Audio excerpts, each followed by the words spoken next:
me. Just kidding. So you probably wondered, who is this girl and why is she standing next to Bin Lee, who's obviously so accomplished in this circle? Well, in June of 2020, after having a particularly difficult debate with my father surrounding the systemic issue of racism, I realized that I wasn't the only person having such a political and generational rift between me and my dad and my mom. So I co-founded a Vietnamese news aggregator with my friend JD Chan, and it serves as a credible Viet language news source. We translate news from world-class news agency into Vietnamese to make it more accessible. Our goal here is to help combat the rampant misinformation and generational political disconnect in our community. As we come together today, I'm sure that every one of us has been exposed to the heartbreak of political divide in the household. We are marred by war trauma. We lack adequate news structure, infrastructure, as well as facing the huge language barrier, especially among the older Viet generations. So like other immigrant groups, we are afflicted by fake news from, quite malicious organizations and individuals like Betty and Michael Tran, whose videos on YouTube aim not to inform, but to propagandize. But with that said, Tết nhất thì không được hỗn với người lớn, nên Cookie chỉ được muốn chọc chút xíu thôi. So join us for an SNL-inspired weekend update with our very own comedian, Leo Nguyen, who is also my co-host in Không Nói Không Biết. Take it away. Didn't see you there. Hello, everybody. My name is Leo Nguyen from Leo Nguyen Comedy. You're right. And I'm here today not to do that, but to represent Không Nói Không Biết, which is an online news channel led by Viet youth that reports in Vietnamese. Không Nói Không Biết is a project of Người Thông Dịch, the interpreter. A little disclaimer before I start. I'm a comedian, and this is all satire, okay? Nothing is true, all right? Let me kick this off by saying 2020 was a year of extreme. And for our Vietnamese community, 2020 was extremely unifying and divisive at the same time. Here I am here today at the Viet for Biden Tết Gala. From the bottom of my heart, I would like to wish Viet for Trump, mau ăn chóng lớn, não bộ nở nang, tiền ra như nước, tiền vô như nhỏ giọt cà phê. And if you don't like this country anymore, just leave, okay? Viet for Trump, hear me out. If you like strongman politics and hate democracy, I know just the place for you. The motherland. Move back to Vietnam and you don't have to worry about anything, because voter fraud in Vietnam is actually just voting. And voter intimidation is actually just voter registration. And if you move back to the motherland, you don't have to internalize racism or get out of your way to embrace the model minority myth, because in Vietnam, you are the majority. When you think about it, being Vietnamese in Vietnam is just like being white in the US. So, enjoy your privilege. Moving on. 2020 was also a year of all of a sudden Trump is waging a war against Satan worshiping, cannibalistic, pedophile elites in the government in Hollywood. So QAnon became this dark corner on the internet where adults with nothing else better to do started to hang out. And I have been doing a lot of research on this. Like our ancestors say, lay đọc, chỉ đọc, okay? And the only way that we can beat conspiracy is by spreading more conspiracy. And hear me out. I think Q is a Vietnamese conservative. I said, hear me out. Q is the Vietnamese dude named Quân, okay? And Quân started posting this crazy conspiracy on a online forum named 4chan starting October 2017.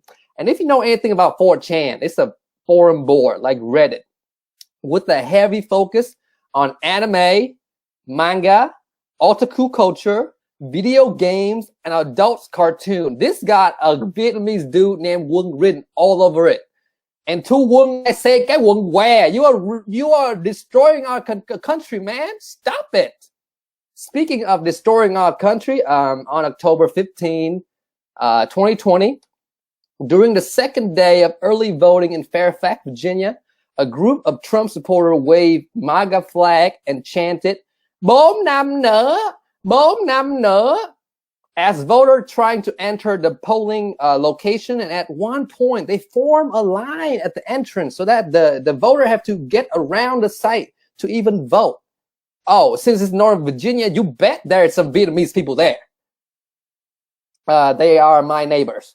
And these are the same people that claim they're fighting for democracy in Vietnam while destroying the very same concept in another country. That's like if Trump's saying, "I'm going to beat China up so bad," and then turn around and beat America up even more. Wait, that's what he did. Moving on. Recently, a Vietnamese restaurant in Chicago called Phở Xe Tăng, tank noodle, was boycotted after their owners and his family flew to Washington, D.C., joined in with the angry mob that stormed the U.S. Capitol.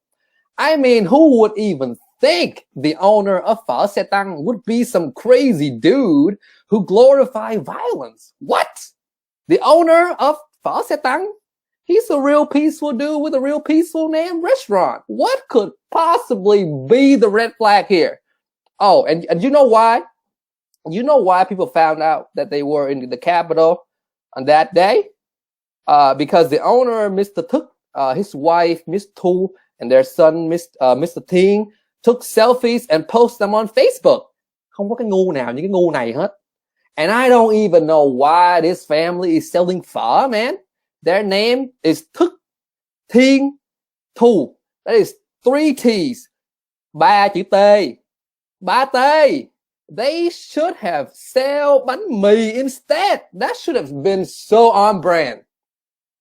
Thank you, everybody. That's my 2020 update. And now I would invite Cookie to join me. We are doing a Biden by night skit called 101 Conversation to Republican Parents. You probably was in this position before, and I will be the Vietnamese American dad, and Cookie is my liberal child who I spend too much money to get brainwashed as USC. Take it away. Hey, Dad. Biden being president means that the U.S. will likely have much more inclusive policies towards immigrants. Isn't that good news for our people? Ô trời ơi, cái ông Bảy Đần á, cái ông Bảy Đần nó thích nhập cư lậu mà, cái ông đó mà lên là cái đất nước này loạn đó, mày mở mắt ra mày coi đi. Bad, but you are an immigrant. Do you hear yourself? You came here for a better life too. Ủa, tao với má mày là qua đây là tị nạn chính trị nha, có lý do lý chấu đàng hoàng chứ không phải như tụi mễ đâu, đang ăn cơm mà mày cứ đem cái chuyện này ra làm cái gì, mày cứ vô duyên ăn cơm đi. Con học vô duyên từ ba, bên nói gì đừng có to tiếng con. And here you have double standard number 1. Everyone is an illegitimate immigrant except your family. They came here to work. Just like you and the family, so they're not hurting anyone. Thôi đi, tụi nó qua đây cứ giỏi ăn welfare ở mấy cái bang thổ tả như Cali, chẳng có đóng góp một cái đồng thuế nào mà suốt ngày mày ho mà cãi nhau với tao. Mày lại đây tao biểu. Yeah. Dì Bảy ở ngoài Nha Trang á, có một thằng cháu nuôi, nó muốn qua đây làm nail. Nó ra giá cho mày 70.000 để mình làm giấy tờ hôn thú đó, mày có muốn làm không? Tao giới thiệu nó cho mày. Tao chỉ lấy 5.000 thôi, mày lấy 65.000 mày đi trả nợ sinh viên đi con. Moving to unless your family does it. So where is he gonna end up in the US? Thì nó có ông chú làm chủ tiệm nail á, trả tiền mặt không à. Biết sao không? Để bớt khai thuế. Ông khôn lắm. Thời buổi này trả tiền cash với ai mà đi khai thuế trên tu Bồ Tát cho nó tốn tiền. Trời đất câu. And double standard number 3. Tax evasion is un-American, but not if you're a smart Vietnamese businessman. But didn't you say that you hate tax evaders?